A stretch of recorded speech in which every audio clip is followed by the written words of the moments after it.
Hai, Shalom everyone, Shalom. Happy Sunday to all of you. We welcome you in our WTC English Service Online, Sunday 7 March 2021. We believe that God will do something new today, and that God will bless you with joy and peace into your heart, into your house, and the whole family who watch the English service online today. Hallelujah, amen. Okay, so before we start our service, I will invite all of you to unite in prayer. I will pray in Javanese, and then we believe that God will be with us in our service today. Hallelujah, let us pray. Matur sembah nuwun katur Gusti Yesus, inggih saking agenging sing kasunan paduka dumateng kita sami. Dumugi ing dinten sakmenika kita tasih saged ibadah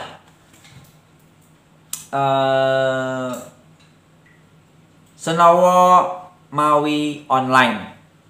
Kita sami atur pandonga nyuwun mugi Gusti Yesus paringi panganti kesarasan, pangayoman lan pamulasaran dumateng gesang kita sekeluarga Gereja Bangsa Indonesia saha sedaya umat ing bumi jagat raya ing wekdal pandemik COVID-19. Gesang kawula sami inggih namung saking sing kadarman saha karsa Gusti. Gusti Yesus mugi paringi berkah dumateng kawula, kita sami lan putra-putranipun Gusti. Saha karsa paduka ingkang tansah tumamah. Mugi Gusti tansah nuntun saha nganti lampah kawula sami miturut karsa paduka.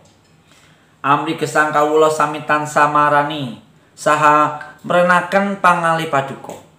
Namung ing ngarsa Gusti Yesus Kristus penyuwun saha paduka kawula unjukaken. Haleluya. Amin.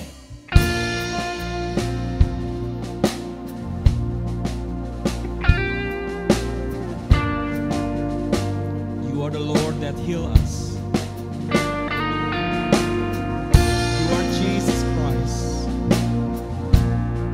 Your stripes heal us, Lord. Hallelujah. You hold my every moment. You calm my raging seas. You walk with me through fire and heal all my disease. And I trust in you. And I trust in you. Oh, I believe you're my healer. I believe you are all I need.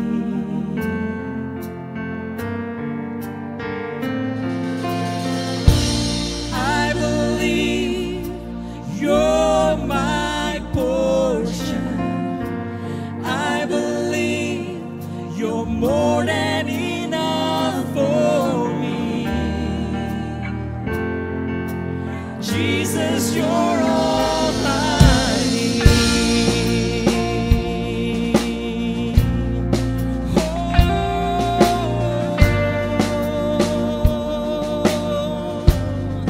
My Jesus, hallelujah.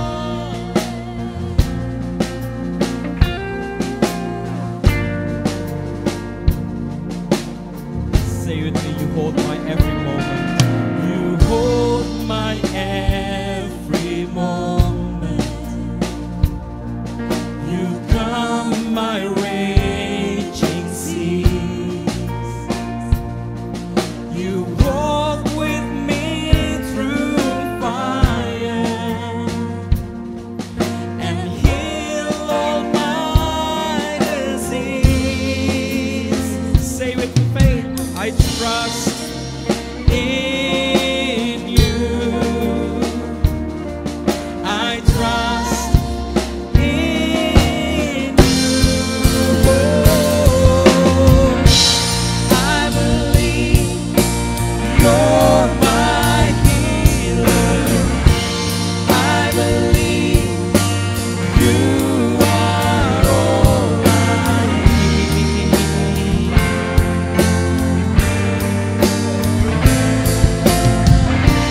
I believe you're my portion. I believe you're more than enough for me. Jesus, you're all I need. I believe you're my healer. I believe you are all I need.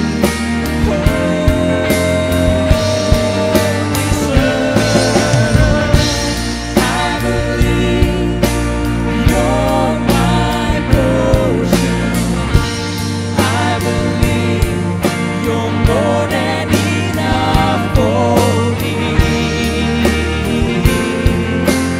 Jesus, you're all I need. Oh, Jesus, you're all I need, Lord.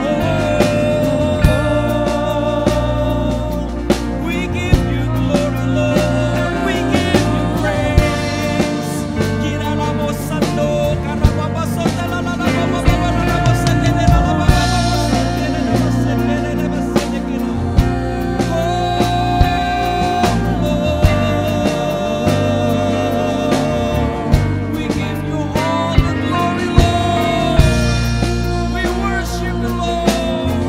We praise your name, Jesus.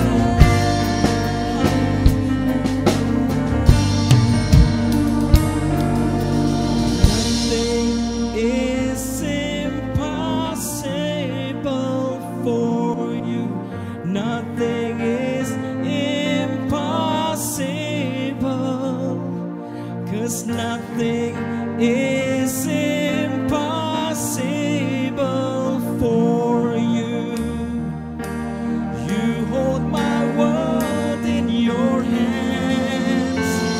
Nothing is impossible for you. Nothing is impossible. 'Cause nothing is impossible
We give you glory, Lord. Amen.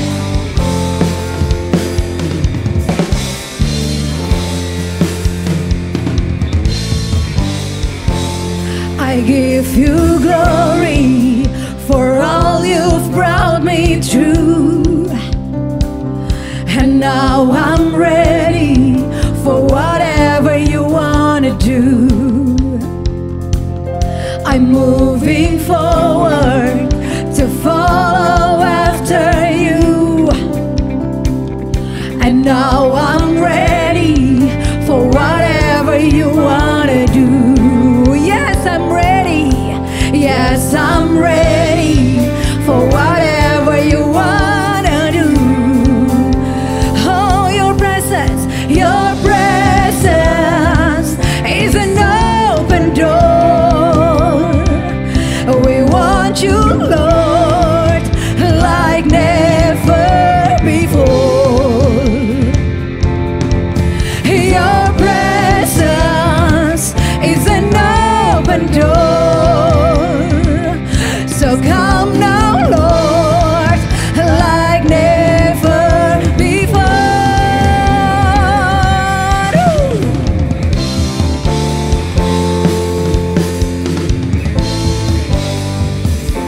In every season, your grace has been enough.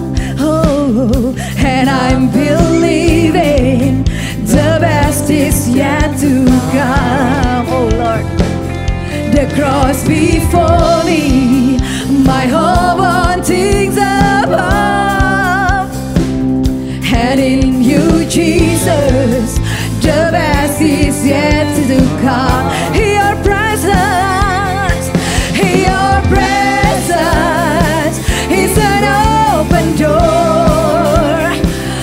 We want you, Lord, like never before. Amen.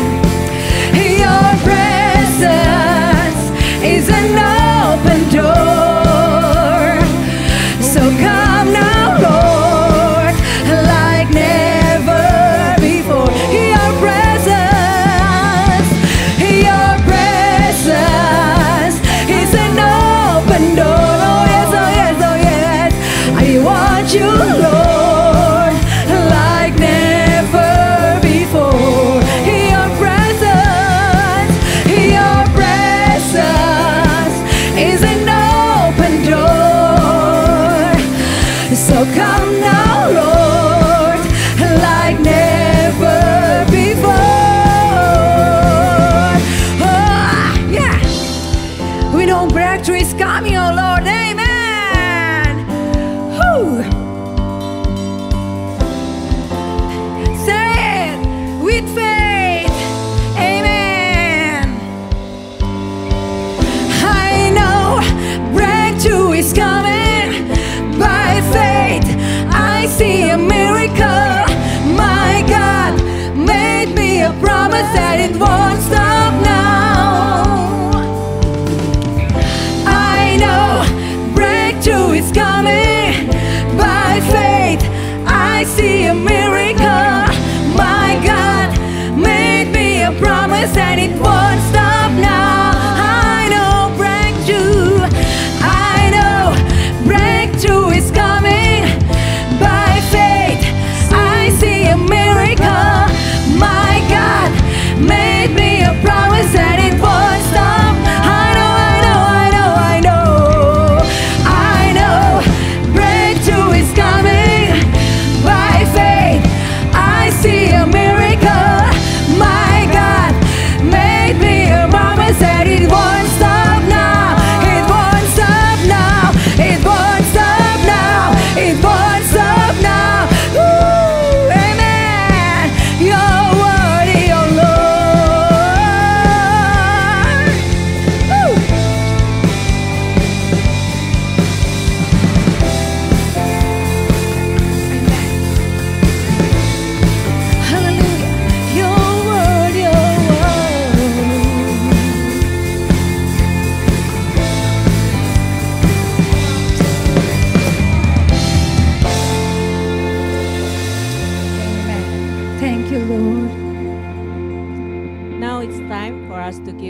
offering, you can do the transfer through our QR code or the account number on the screen.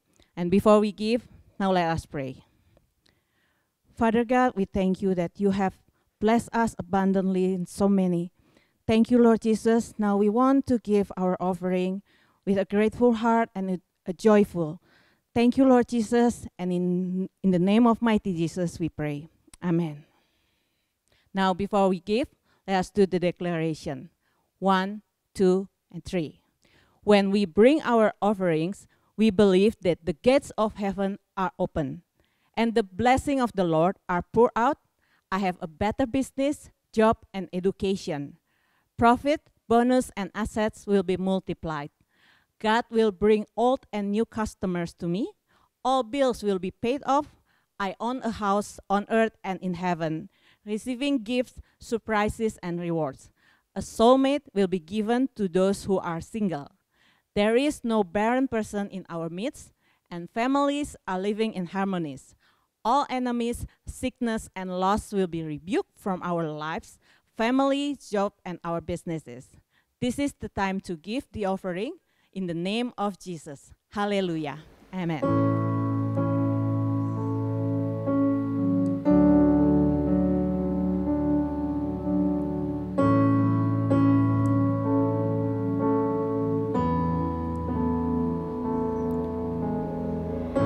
The Lord bless you and keep you. Make his face shine upon you and be gracious to you. The Lord turn his face toward you and give you peace.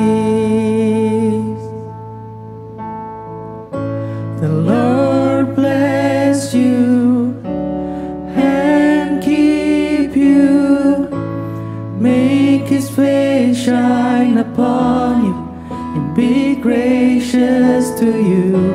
The Lord turn his face toward you and give you peace. Amen.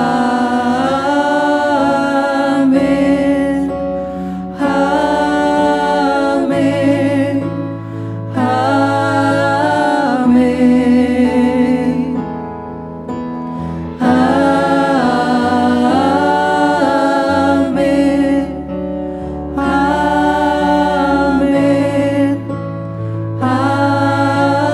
Amen. The Lord bless you and keep you. Make his face shine upon you and be gracious to you. The Lord turn his face toward you and give you peace.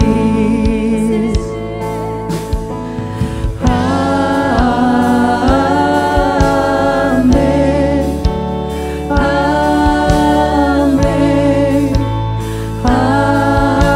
Amen.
thousand generations, and your family, and your children, and their children, and their children. May His favor be upon you, and a thousand generations, and your family, and your children, and your children, and their children. May His favor be upon you, and a thousand generations, and your family, and your children, and their children, and their children. May His presence go before you, and behind you, and beside you, all around you, and within you. He is with you, He is with you. In this morning, in the evening, in your coming, and your going, in your weeping, and rejoicing. He is for you, He is for you, He is for you, He is for you, He is for you, He is for you, He is for you, He is for you, He is for you.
Sekarang saya ingin menyampaikan bagian yang berikutnya tentang serial The Year of Integrity. Bagian ini saya beri judul Impact. Kenapa Bapak kasih judul Impact? Karena saudara memiliki integritas akan punya impact atau dampak terhadap hidup saudara dan atas orang lain. Saya ulangi ya. Seseorang yang menjaga integritasnya akan punya dampak besar atas hidupnya dan atas orang lain. Nah, saya ingin supaya saudara mengerti kebenaran ini, supaya saudara bisa lebih, di tahun ini saudara bisa lebih sungguh-sungguh dan lebih hati-hati di dalam menjaga atau hidup di dalamnya. Integritas berasal dari bahasa Latin yang namanya integrum atau integra, atau bisa juga integrante, yang artinya utuh atau whole atau bulat. Artinya juga bisa diartikan tidak ada cacat antara hati, pikiran, dan perkataan serta perbuatan. Jadi dengan kata lain, orang yang memiliki integritas adalah orang yang memiliki hati, pikiran, dan perasaan serta perbuatan yang sama. Jadi integritas, saya ulangi sekali lagi, adalah seseorang yang memiliki kesamaan antara hati, pikiran, dan perkataan serta perbuatannya. Jadi kalau ada orang yang memiliki kesamaan antara hatinya, pikirannya, dan perkataannya serta perbuatannya, maka dia disebut seseorang yang memiliki integritas. Ada seorang hamba Tuhan namanya Earl Nightingale. Dia berkata begini, integrity is the seed for achievement. Dia berkata integritas itu adalah benih untuk saudara bisa mencapai sesuatu. Saudara berhasil sesuatu. It is the principle that never fails. Ini sebuah prinsip yang tidak mungkin gagal. Jadi dengan kata lain, kalau tahun ini disebut tahun integritas, artinya saudara dan saya mesti menata hidup kita supaya sedemikian rupa, supaya kita bisa achieve apa yang Tuhan ingin saudara dan saya kerjakan. Dan sambil saudara mencapainya, Tuhan juga membentuk hidup saudara supaya saudara memiliki karakter seperti Yesus. Saya ingin mengambil 3 contoh di dalam pelajaran di dalam Alkitab yang saudara dan saya bisa belajar di dalamnya. Kalau pelajaran yang saya ambil dari Alkitab, artinya pelajaran ini adalah sebuah contoh yang kita bisa teladani dari semua contoh negatif yang keluar dari dalam hidup orang-orang yang ditulis di dalam Alkitab. Yang pertama adalah kehidupan Adam dan Hawa di Taman Eden. Pada waktu Tuhan menaruh Adam dan Hawa di Taman Eden, maka Tuhan memberikan perintah seperti ini. Kejadian pasal yang kedua, saya ingin membaca bersama dengan saudara Kejadian pasal 2 ayat yang ke-16. Mungkin saya akan membaca ayat yang ke-15 terlebih dahulu supaya jelas. Tuhan Allah mengambil manusia itu dan menempatkannya di dalam Taman Eden. Untuk apa? Mengusahakan dan memelihara taman itu. Ayat 16. Lalu Tuhan Allah memberi perintah, ini perintahnya, kepada manusia. Semua pohon di dalam taman itu boleh kau makan buahnya dengan bebas.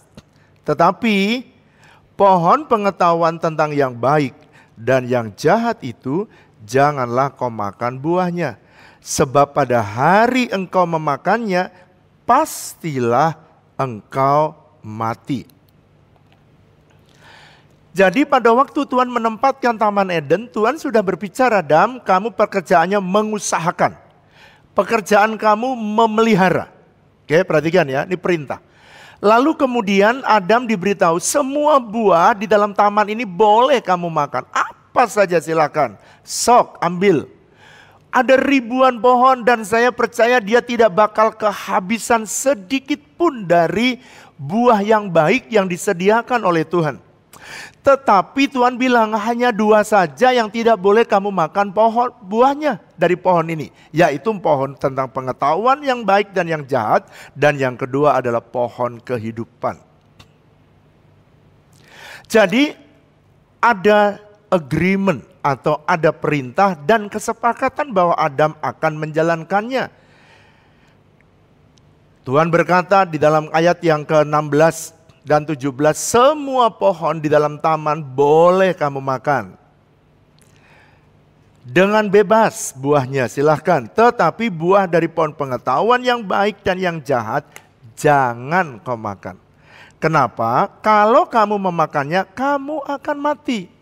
Jadi kalau ingat ya, kalau definisi integritas, apa yang dia katakan? Ya, kalau dia berkata, ya Tuhan, saya akan menjaga taman, saya akan kerjakan. Saya tidak akan makan dari buah yang Tuhan suruh, tuh tidak boleh kami makan. Kami akan jaga. Tapi sayang sekali, dalam Kejadian pasal 3 ayat yang ke-6, perhatikan ya, nanti satu hari saya akan membahas bagaimana caranya setan membuat pelesetan yang licin yang membuat banyak orang jatuh. Tapi hari ini saya mau menyoroti terlebih dahulu tentang integritas. Kejadian pasal yang ketiga ayat yang ke-6 Alkitab menulis begini. Kejadian pasal yang ketiga ayat yang ke-6 Alkitab menulis seperti ini. Perempuan itu melihat bahwa buah pohon itu baik untuk dimakan dan sedap kelihatannya. Lagi pula pohon itu menarik hati. Perhatikan ya. Karena memberi pengertian. Lalu ia mengambil dari buahnya dan dimakannya. Dan diberikan juga kepada suaminya yang bersama-sama dengan dia. Dan suaminya pun memakannya. Jadi dengan kata lain, udah janji, iya saya makan, perhatikan. Tetapi Alkitab mencatat bahwa manusia melanggar perintah Tuhan dengan apa? Memakan buah dari pohon yang dilarangnya. Jadi dengan kata lain, manusia mengingkari tidak sama antara pikirannya, perkataannya, dan perbuatannya. Nah, saudara perhatikan. Kalau seseorang tidak memiliki sinkronisasi antara hati, pikiran, perkataan, dan perbuatannya, maka orang itu disebut tidak memiliki integritas. Tuhan sebenarnya pengen menolong. Lihat begitu Adam jatuh, lihat Hawa jatuh, Tuhan ingin menolong.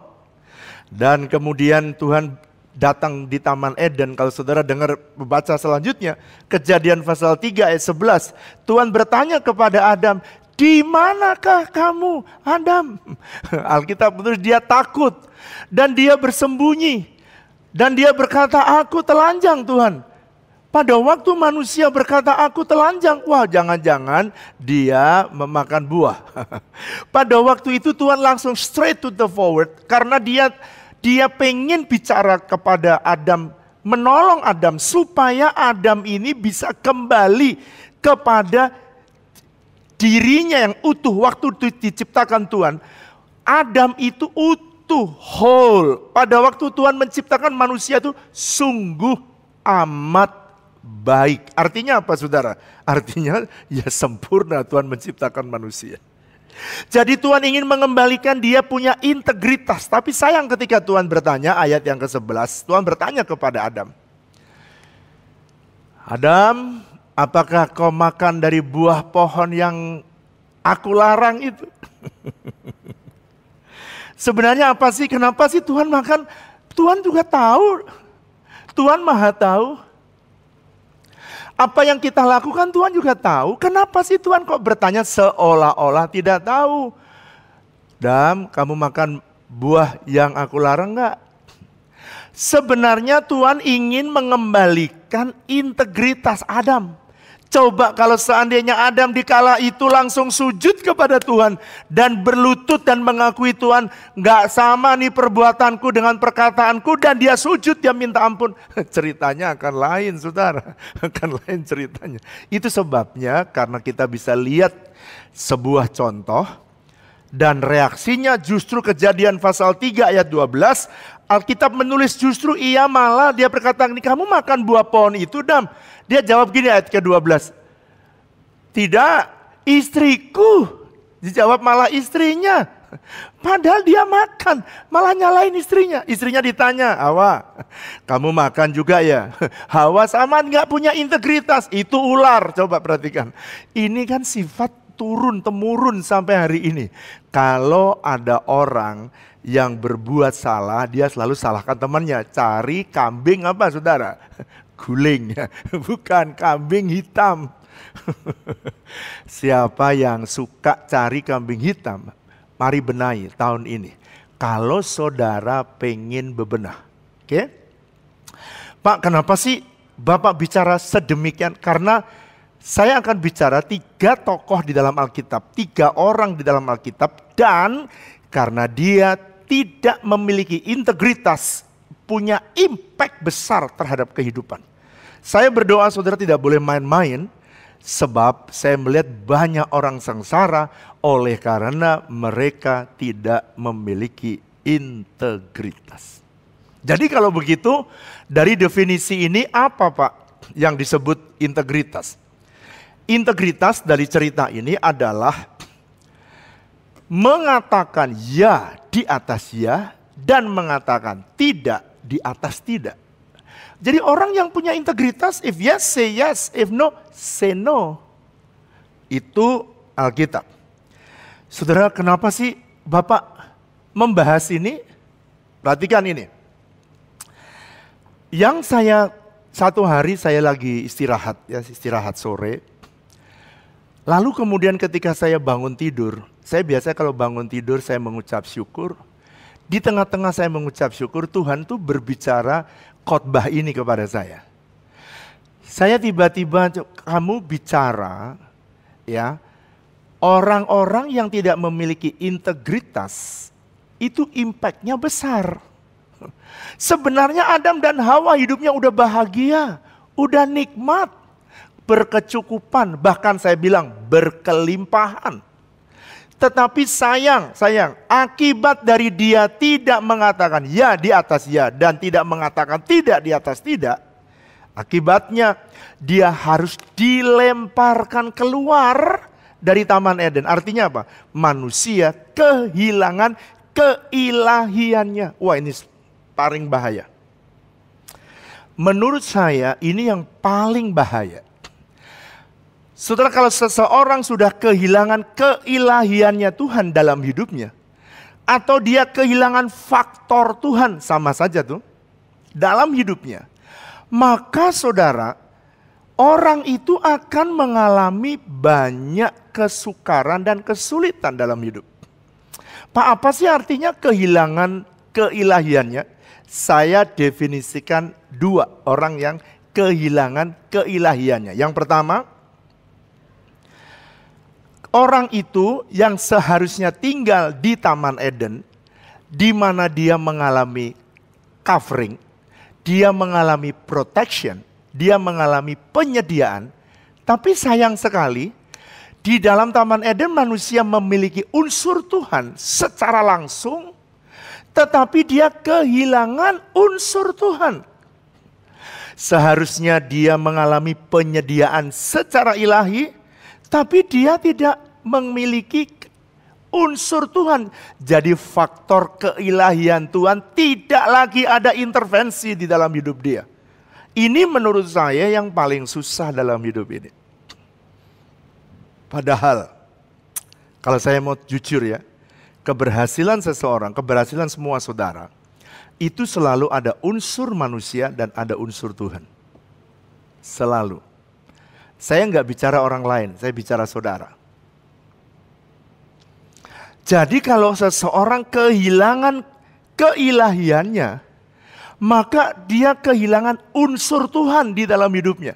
Jadi ada kekuatan manusia dan ada kekuatan Tuhan. Ini kalau digandeng, itu Mazmur pasal 108 ayat 14, itu kita bisa lakukan pekerjaan-pekerjaan yang besar. Dan setan memang senang menghancurkan rencana Tuhan yang besar dalam hidup saudara. Mari katakan bersama saya, Tuhan, Anda bisa chat ya, Tuhan punya rencana yang besar. Setan suka menghancurkannya. Anda chat ya. Jadi kalau saudara ingat Tuhan pengen punya rencana besar dalam hidup saudara, tapi setan selalu menghancurkan rencana itu. Selalu pekerjaannya. Dengan apa? Dengan cara membuat manusia tidak memiliki integritas. Gak sama. Membuat dosa masuk dalam hidupnya supaya dia tidak sama antara perkataan dan perbuatannya. Yang kedua, arti kehilangan keilahian. Yang kedua adalah manusia hidup kembali secara manusiawi dengan hukum-hukum yang ada di dalam dunia. Jadi banyak orang sengsara karena dia hidup secara manusiawi. Kembali seperti orang dunia hidup. Dia hanya punya hukum-hukum dunia. Saudara dan saya sebenarnya punya hukum sorga yang bisa membuat saudara mengalami sorga di muka bumi. Dan itulah yang sebenarnya saya pengen ajarkan berulang-ulang kepada saudara. Jadi manusia hidup secara manusiawi atau hidup secara duniawi menggunakan hukum-hukum dunia dan dia kehilangan unsur Tuhan. Itulah yang membuat dia mengalami sengsara. Itu sebabnya saudara yang dikasih Tuhan. Kalau dunia resesi, dia mengalami resesi. Dunia mengalami goncangan, dia mengalami goncangan. Karena memang hukum yang dijalani adalah hukum dunia. Coba sekarang saudara belajar kembali kepada rencana Tuhan yang semula. Pak, saya mengalami goncangan di tahun 2020, saya nggak mau lagi ya tahun 2021. Ya gimana? Undang Yesus, kembali kepada Yesus dan minta ampun, bereskan. Kalau Tuhan bereskan waktu Anda mendengar firman ini dan Anda pengen mengalami kembali suasana Eden, maka saudara terima Yesus, akui semua dosa, dan saudara akan kembali menikmati keilahiannya. Wow. Saya berdoa supaya saudara belajar dari pengalaman ini. Saya melihat banyak orang yang keluar ya dengan sengaja, seperti Adam dan Hawa, dia keluar dari Taman Eden, dan ketika dia kehilangan keilahiannya Tuhan, wow, di situ dia mulai kesengsaraan datang. Ketika saya mulai bulan Old and New itu bulan Desember dan Januari itu, ketika saya mulai mendeklarasikan itu, dan saya minta supaya jemaat ayat tahun 2021, kalau saudara tidak mau tergoncang, kalau saudara tidak mau mengalami kesukaran di kesulitan di tengah goncangan, saudara mesti hidup dengan integritas. Sekarang yang kedua. Saudara, waktu saya sebelum masuk kedua, saya selesai itu banyak pendeta, banyak pengerja, banyak jemaat yang datang WA, DM kepada saya. Dan berkata, Pak, waduh saya masih banyak lagi yang harus saya bereskan ini. Pak, bagaimana sisi ini? Pak, bagaimana sisi ini? Ayo kita mulai benahi sekarang. Yang pengusaha bertanya, Pak, bagaimana Pak saya hidup dengan 2 pembukuan, Pak. Selama ini saya tidak jujur dengan pajak saya. Bagaimana? Ya hiduplah dengan benar supaya saudara dijaga dan dilindungi oleh Tuhan.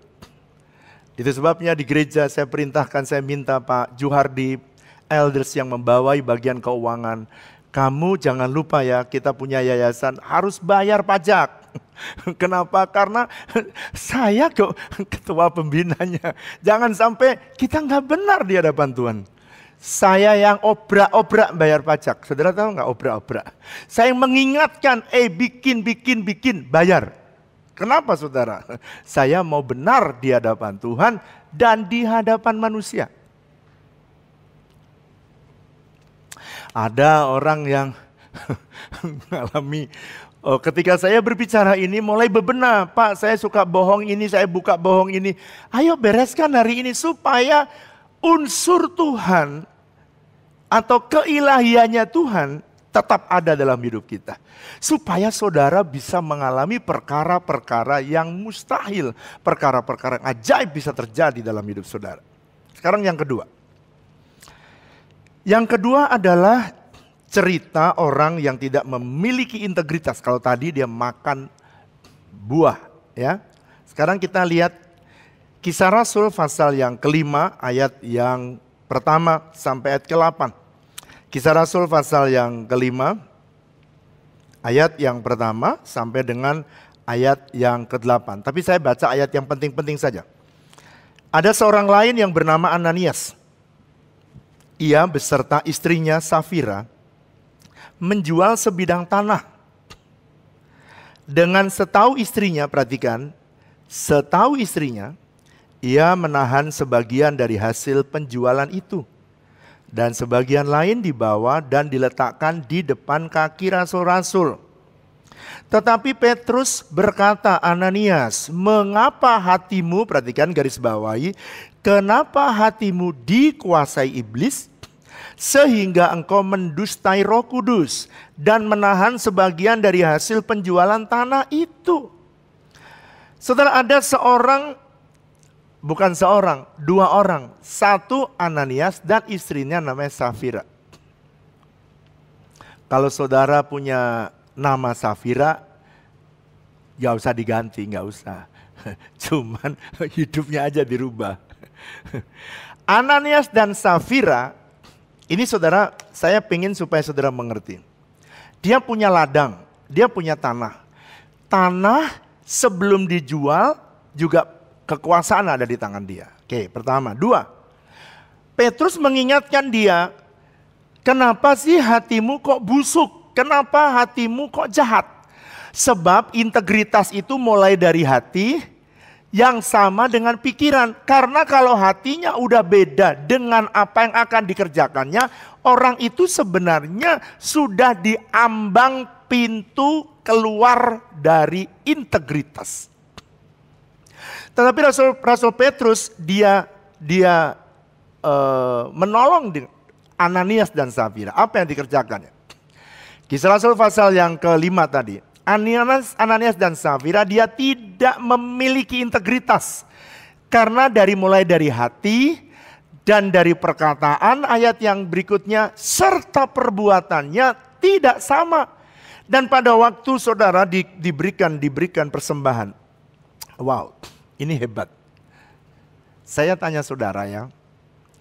Kalau ada seorang jual tanah, dia memberikan 50% ke gereja atau ke rumah Tuhan.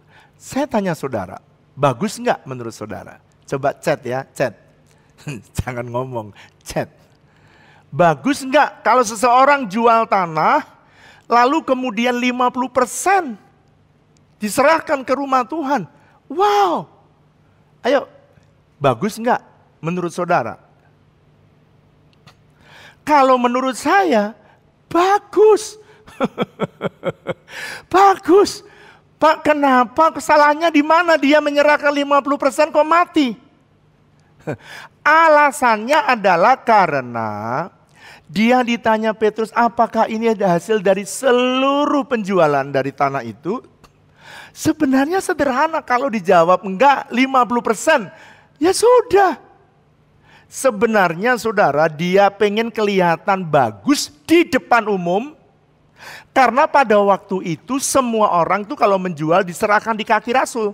Jadi dia ikut jual tapi dia simpen 50% di rumah, 50% di kaki Rasul. Tapi waktu ditanya apakah ini semua penjualannya, dia jawab iya. Hanya itu kesalahannya. Dan Rasul Paulus dalam ayat yang pertama, Kisah Rasul pasal yang kelima, ayat yang ketiga, Petrus ingin menolong seperti waktu Adam dan Hawa di Taman Eden, Tuhan juga ingin menolong. Petrus berkata, Ananias, mengapa hatimu dikuasai iblis? Kenapa kamu menahan sebagian dari hasil penjualan tanah itu? Pada waktu itu sebenarnya Petrus ingin cuman menolong dia. Ananias, kamu mbok terbuka, kamu mbok perbaiki supaya omonganmu sama dong dengan perbuatanmu. Pertama kali ditanya, dia jawab sudah salah. Dikoreksi oleh Petrus, kenapa hatimu busuk? Harusnya dia, aduh maaf, ampun. Harusnya gitu. Saudara, kalau kita diperiksa Tuhan, harusnya saudara dan saya itu datang kepada Tuhan dan minta ampun. Beres sudah. Tuhan itu gak bengis. Tuhan itu bukan Tuhan yang jahat. Tuhan itu Tuhan yang baik. Itu sebabnya Petrus mencoba untuk menolong dia. Tetapi saudara tanya, saudara tahu apa jawabannya? Setelah diingatkan supaya dia jujur, tetapi reaksinya tetap dia berkata, enggak, semuanya kita kasih.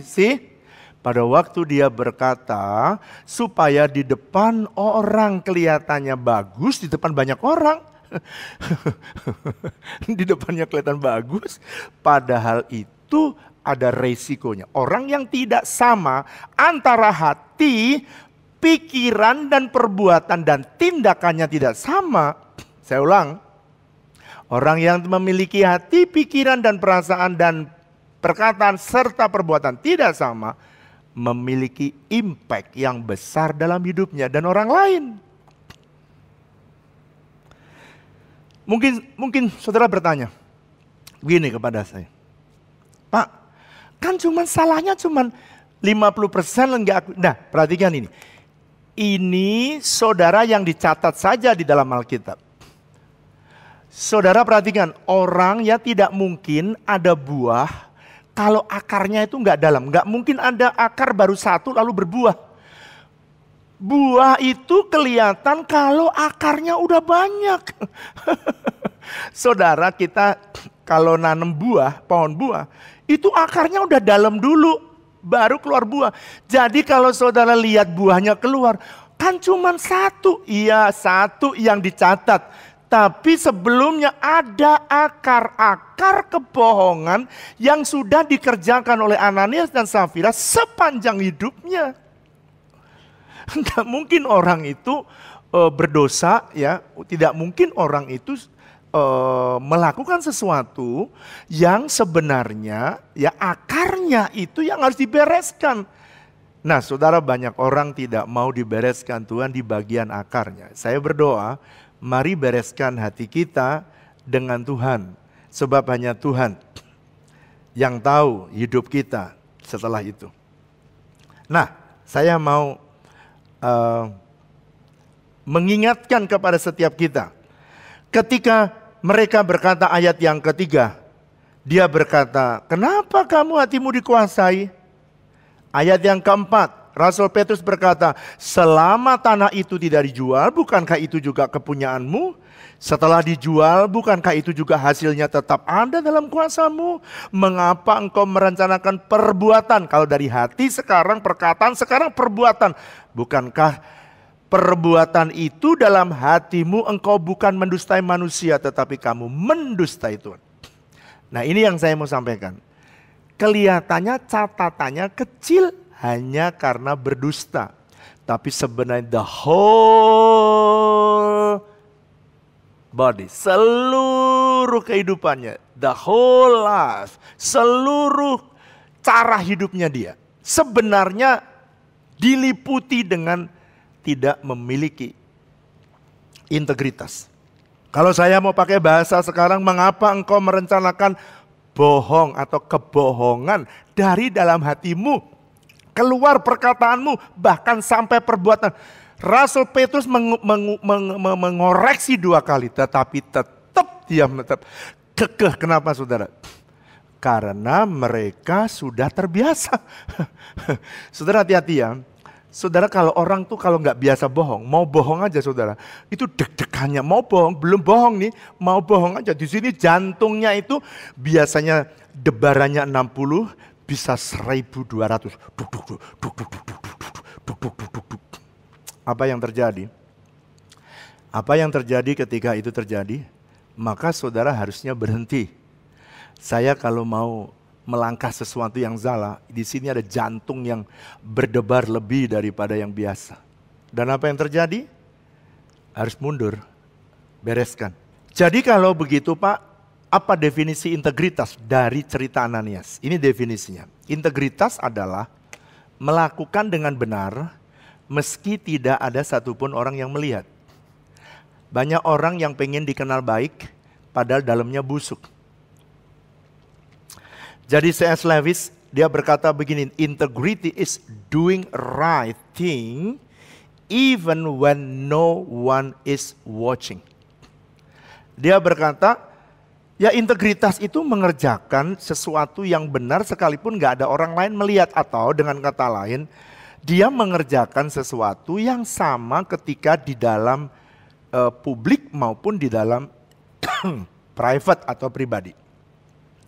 Nah, ini saudara akibatnya. Apa Pak akibatnya? Akibatnya dia tidak memiliki integritas adalah ayat yang ke-5 dan ayat 10. Yang pertama, begitu kenapa kamu mendustai Roh Kudus? Langsung mati, rebah. Waduh, saudara. Waktu Adam dan Hawa dia hanya dilempar dari Taman Eden. Ingat, perhatikan ini, makin dalam ya. Lalu kemudian Ananias dan Safira dia langsung mengalami kematian. Ingat ya, suami Ananias yang bohong, Ananias yang tidak memiliki integritas, dia tidak mati hanya untuk dirinya. Begitu Safira datang ditanya Petrus, bagaimana? Apakah kamu menjual ini semua hasilnya kamu serahkan kepada Tuhan? Jawabannya, ya. Itu lihat orang yang mengusung suamimu masih ada di depan itu, langsung rebah lagi. Satu orang tidak memiliki integritas, dia punya impact kepada yang lain. Satu orang punya integritas, dia akan punya impact bagi yang lain. Saya berdoa supaya mulai hari ini, tahun ini, kita bebenah supaya hidup kita memiliki integritas. Yang setuju katakan, Pak, saya bohong tapi kok nggak mati? Bagus nih pertanyaannya. Mungkin saudara sampai saya khotbah, saudara ada yang bilang, Pak, saya bohong terus tapi kok nggak mati? Masih hidup sampai sekarang, kebaktian lancar.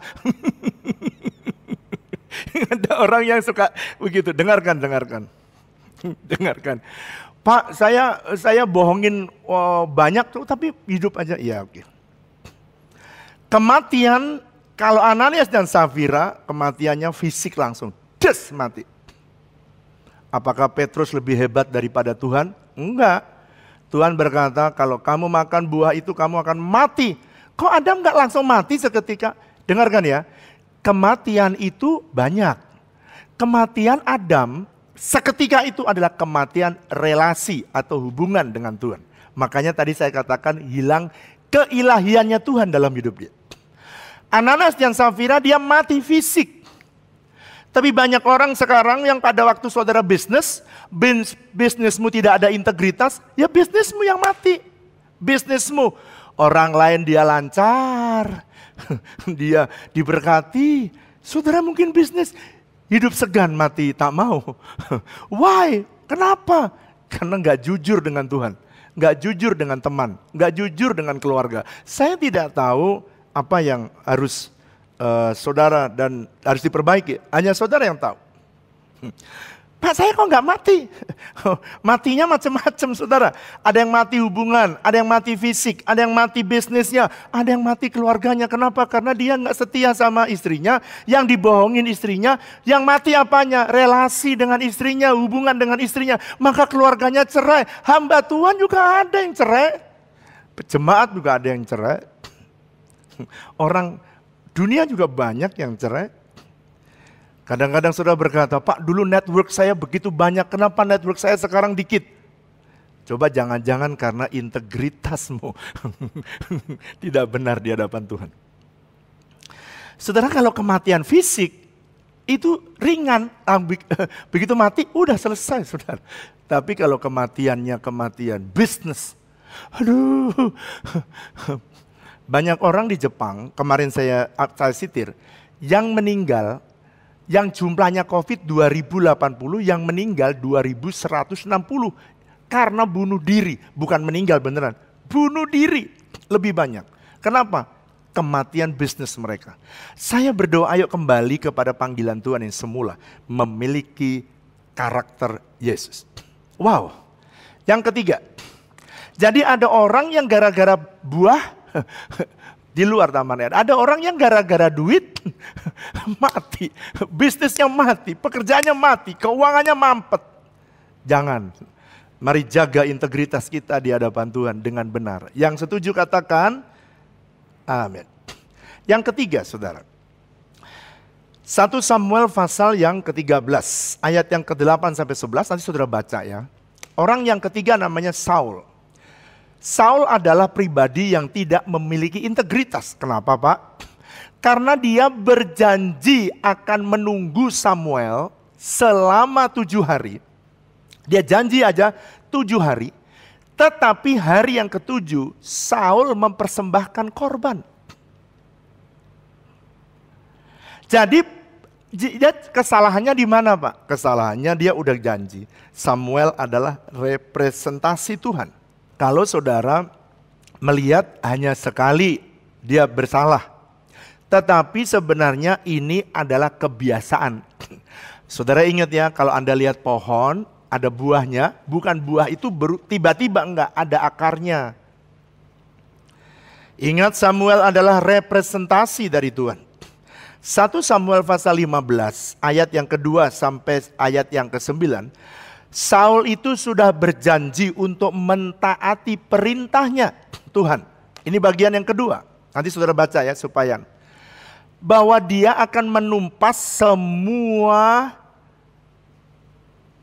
raja dan seluruh kambing domba lembu dibinasakan. Tetapi kalau saudara membaca dalam 1 Samuel pasal yang ke-15, dia masih nyimpan Agag, dia masih simpen kambing dan domba. Perhatikan ini ya. Saya kadang-kadang juga nggak ngerti, kalau saya baca Alkitab, dia musuhin Midian, tumpas semua, Amalek, tumpas semua. Misalnya dia Filistin, tumpas orangnya, kambing dan dombanya tidak. Kadang-kadang Tuhan itu memberikan perintah tujuannya supaya saudara mentaati.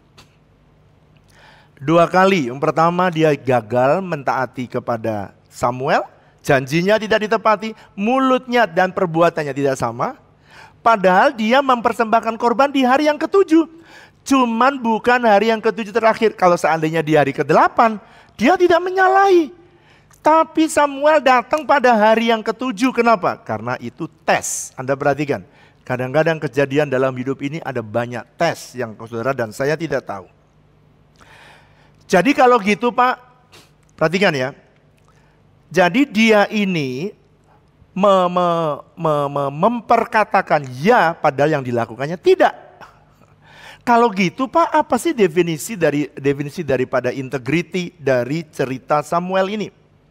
Dan Saul, definisi integriti dari cerita ini adalah, apa itu integritas? Integritas adalah memilih, memikirkan, dan mengucapkan, serta berbuat sesuai dengan nilai lebih daripada keuntungan pribadi. Jadi dia lebih memilih baik perkataan perbuatannya sesuai dengan value yang dianut, kebenaran firman, daripada dia keuntungan pribadi. Saul mau cari aman. Kenapa? Lebih untung. Dia mau lebih aman. Supaya apa? Dia aman. Pokoknya demi keuntungan dia. Bukan memikirkan ketaatan dia kepada Tuhan. Akan apa yang dia janjikan kepada Samuel. Kenapa dia menyisihkan domba? Nanti saya mau berikan korban kepada Tuhan. Kelihatannya bagus sih. Ada seorang hamba Tuhan, namanya Daniel Bergen. Dia berkata begini, integrity is choosing your thought and action based upon value than personal gain. Yang tadi saya sampaikan. Jadi integritas itu memilih untuk berpikir dan dalam perbuatan maupun percakapan atau perkataan berdasarkan nilai lebih daripada keuntungan pribadi. Kalau saudara memiliki hidup yang begitu, jadi jangan memilih ini untungnya nih domba bagus. Ini saya mau bunuh, jangan. Dombanya bagus, jangan. Kita mesti berjalan hidup dalam kebenaran. Apa akibatnya Pak? Ini bahayanya kalau orang tidak memiliki integritas. Nomor 1 Samuel pasal 15. Allah menyesal menjadikan Saul sebagai raja. Sebab ia telah berbalik daripadanya dan tidak melaksanakan firman-Nya. Tuhan nyesal, jangan sampai Tuhan berkata, aku menyesal menjadikan kamu, aduh sedih sekali. Aku menyesal menjadikan kamu menjadi manajer. Aku menyesal menjadikan kamu director. Aku menyesal kamu jadikan businessman yang begitu berhasil. Tapi ternyata kamu tidak melakukan apa yang aku perintahkan. Yang kedua, Kisah Rasul pasal 13 ayat 22. Ini yang gak enak. Adam, dia kehilangan keilahiannya.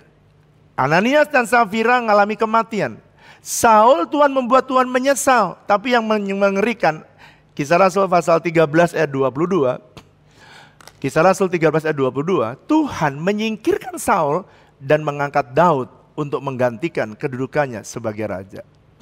Saya berdoa saudara, kalau saudara diangkat semua orang senang. Tapi kalau saudara disingkirkan pasti banyak orang tidak pengen diketahui orang lain. Itu sebabnya waktu Tuhan menyingkirkan Saul tidak terlalu banyak publikasi. Tuhan menyingkirkan Samson, Tuhan juga nggak banyak publikasi. Karena dia juga luka, dia juga nggak senang berbuat seperti itu. Oleh karena itu orang yang dikenan Tuhan biarlah terus kita ada di dalam perkenanan Tuhan senantiasa. Statement saya yang terakhir, Baron Paul Seaver dia berkata gini, one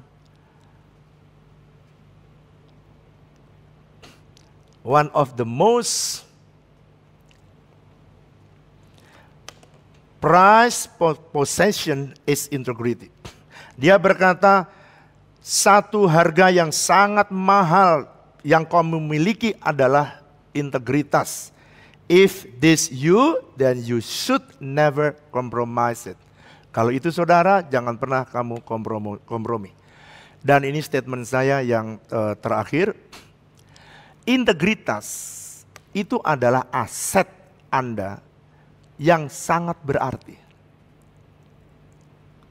Kalau saya bilang sebagai the greatest asset. Jadi kerjakan dan jaga dengan sungguh-sungguh supaya kita tidak kehilangan aset yang sangat besar. Saya berdoa kebenaran ini akan menolong dan membuat saudara takut akan Tuhan, bukan takut kepada manusia. Jangan takut pada tahun 2021, tapi takutlah akan Tuhan. Sebab hanya Tuhan yang tahu. Engkau yang lebih tahu Tuhan, yang mengerti masa depan kami. Kami tidak tahu, tapi Tuhan tahu. Mari siapkan perjamuan kudus. Hallelujah. We're about to take part in our Holy Communion today. Brothers and sisters, let us come with the right heart. Before we take part in this Holy Communion, let us remember that we are doing this in remembrance of God's mercy, of God's love, that He died for you and for me on the cross. He died for you and for me to wash away all our sins, all our curse, so that we don't die, but shall live for His glory. Let us just close our eyes and let us just come to God with the right manner today. We are doing this in remembrance of God. So let us come to Him and be at peace with God, beloved. Be at peace with God. And be at peace with others. And be at peace with yourself. Just open up your hearts. If God is reminding you of the things that we have done in the past weeks, let us just confess our sins to God, our transgressions, and let Him restore you. And if God reminds you of the things that you have done to others and what others have done to you, let's just be at peace with others. Convey forgiveness and receive forgiveness from God. Ask for forgiveness and be at peace with yourself. And we know that sometimes the mistakes that we have done in the past is haunting us. But if God has forgiven you, you can also forgive yourself. Let's just take a short moment, maybe just 20 seconds, 30 seconds, just come to God and open up your heart. We are doing this respecting God, honoring God, while we are being reminded of the cross of His love. Father God, I pray for your children as we are taking part in this Holy Communion today. I pray that you heal us, you heal your children, you restore us, you transform your children. Let the peace of heaven be upon you. Let the joy of heaven be upon you. Thank you, Lord. And I pray as we take part in this Holy Communion, even miracles shall happen to your people. Healings shall happen. Restoration shall happen. And blessings shall be granted upon your people. Thank you, Lord. We are ready for the Holy Communion. For I have received of the Lord that which I also delivered unto you, that the Lord Jesus on the same night in which He was betrayed took bread. Let us lift the bread high to Him. And when He had given thanks, He broke it and said, "Take, eat. This is my body which is broken for you. Do this in remembrance of me." Beloved saints of God, isn't the bread that we broke and partake is our fellowship and communion with the body of Christ Jesus? Amen. Let us take it in Jesus' name. Amen. Thank you, Lord. Thank you, Jesus.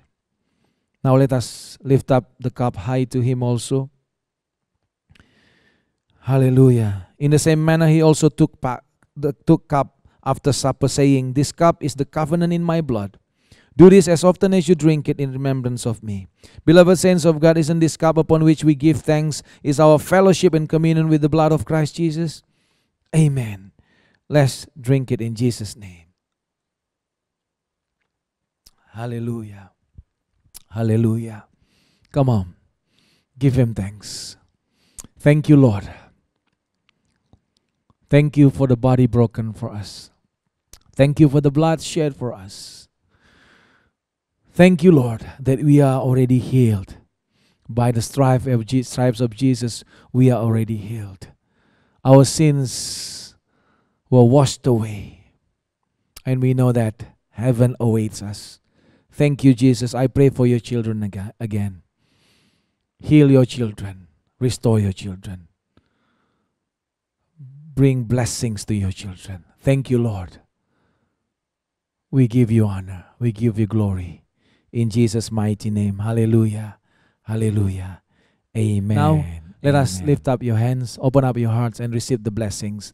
Our Lord Jesus Christ loves you and me so very much that He will bless you, that He will keep you, that our Lord Jesus will lift up His countenance upon you and give you peace. May the grace and abundant blessings from our Father in heaven, in the name of Jesus Christ, our Lord and our Savior, intimate fellowship with the Holy Spirit be with you and your loved ones today until Jesus Christ comes again, even throughout eternity, forever and ever. In Jesus' mighty name. Hallelujah. Amen. Amen. Amen. Happy Sunday and God bless you.